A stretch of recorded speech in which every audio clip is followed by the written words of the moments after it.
Lady Oshun, I have a theory that some people, and I think they in the minority, some people subconsciously do not want their children to prosper, To do better to than be them. better than them. That's right. They don't. do not. I mean, even me, I have two children. That's like, if they smart enough to go to Harvard or Yale or whatever, like Barack Obama, it's kind of too much for me. You know, I'm serious. I'll admit it. So some of us, we had to come to grips with that. There, you know, and that We're goes, jealous of our that own goes children. on many levels. There are a lot of mothers who are jealous of their daughters' freedom, their attractiveness, their youth. A lot of men are jealous of their sons, and I think and children are always in competition with their parents. You know, and those energies mirror each other. Those emotions mirror each other. If the child is in competition with the parent, then the parent feels it, but he comes back, the energy comes back as jealousy. We've got to learn that these children came through us, but they're not of us.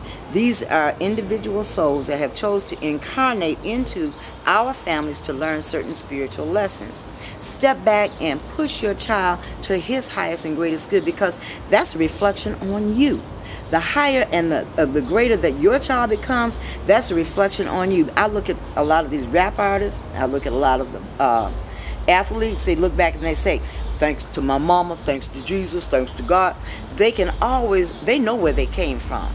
And even if you don't get the appreciation, you know that you did your very best and that you were instrumental in pushing them to reach these goals and achievements. I'm saying people are jealous of their children because they're not really happy with themselves.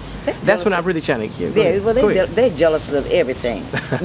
When you're not happy with yourself, you're not happy with your dog, your cat, you're not happy with the world. You look at everything through the eyes of lack and limitation.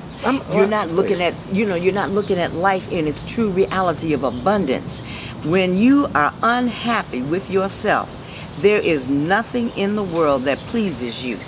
Until you get right with you, nothing is going to be right in your world. Your children, your spouse, your neighborhood, your job. You know, people go to work and they got a frown on their face in the morning. They don't want to go to work.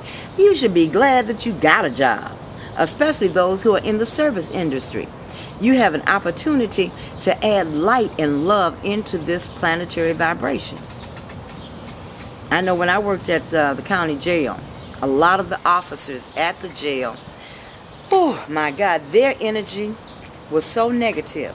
The inmates had greater energy and were more optimistic than the officers. And the officers were getting paid basically to sit on their behind all day long, making nice money, good benefits, and still had a frown on their face. Inmates getting ready to go maybe to life in prison or spend a good deal of their life in prison. They had a more optimistic attitude than the people that were considered to be correcting them, because they're called correctional officers. But how are we going to fix something if we're not fixed ourselves?